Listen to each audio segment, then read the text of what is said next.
There are to expressions, एक है despite और दूसरा है इन स्पाइट ऑफ। ये दोनों का एक ही मतलब होता है के बावजूद, के बावजूद। और ये दोनों क्या है? प्रीपोजिशन है। ठीक, ये दोनों प्रीपोजिशन है। ध्यान ये देना है इस पॉइंट में, डिस्पाइट के बाद कभी ऑफ नहीं लगाते हैं, जबकि इन स्पाइट के बाद ऑफ लगना बेहद ज़रूरी है।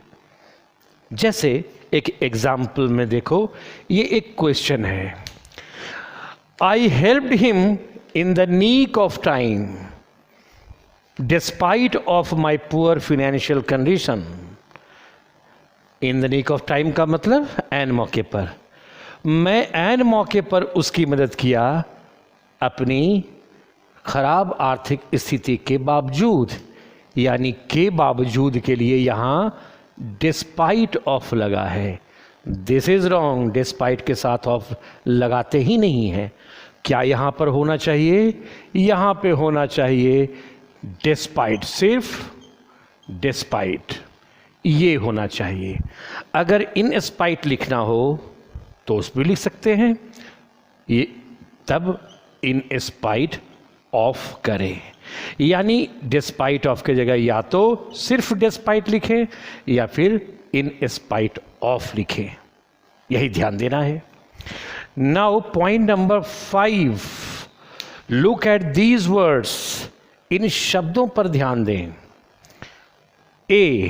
एक शब्द है बिसाइड, बिसाइड का मतलब के बगल में। दूसरा है बिसाइड्स, इसका मतलब होता है के अलावा।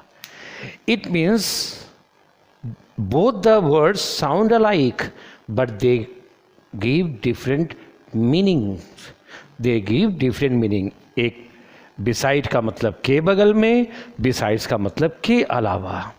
फिर यहां देखो point number B, hard. Hard means कड़ी, लेकिन हार्डली इसका मतलब क्या होता है? ना के बराबर या फिर मुश्किल से ही,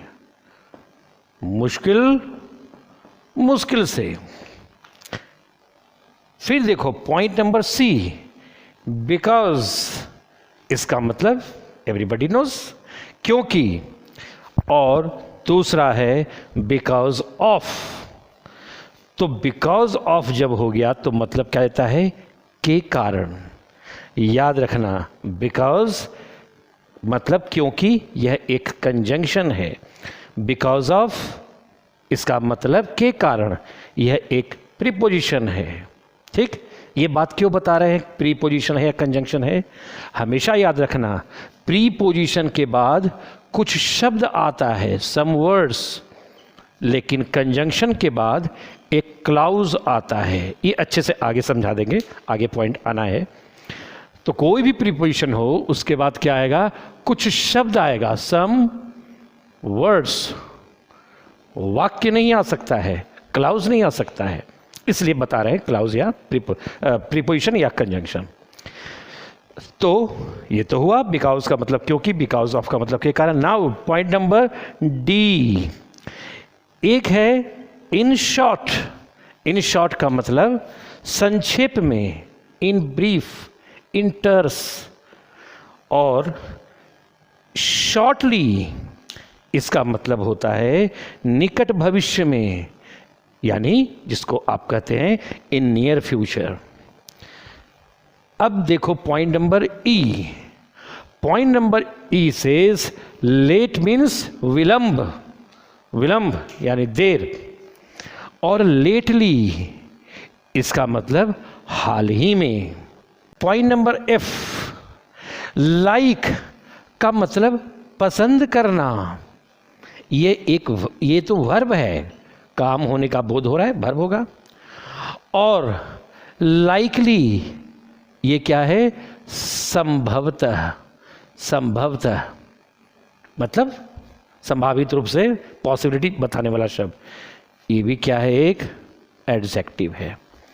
देखो कितना मैंने these two words, almost all the words sound alike, but they are giving different meanings. So understand, take care of these words.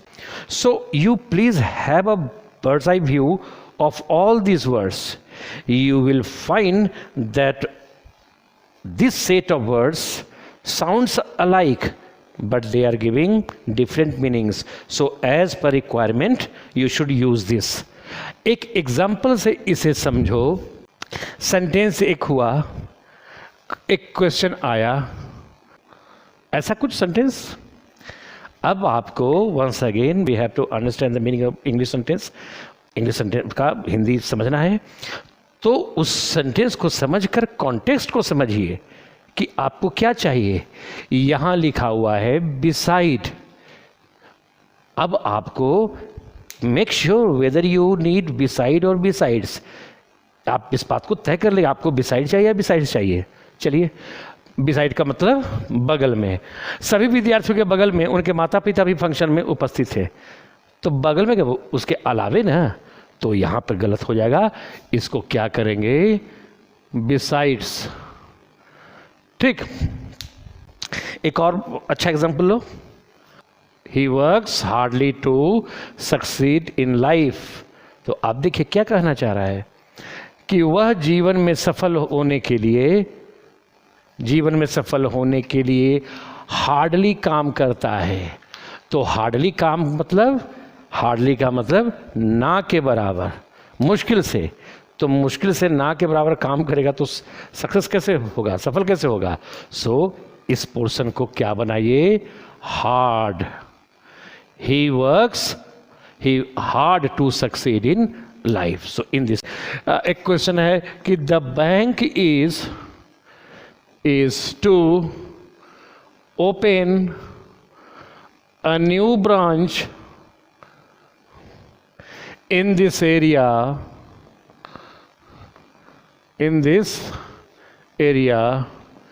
in short, लिखिए in short, shortly करो, तो इसको ध्यान देना है।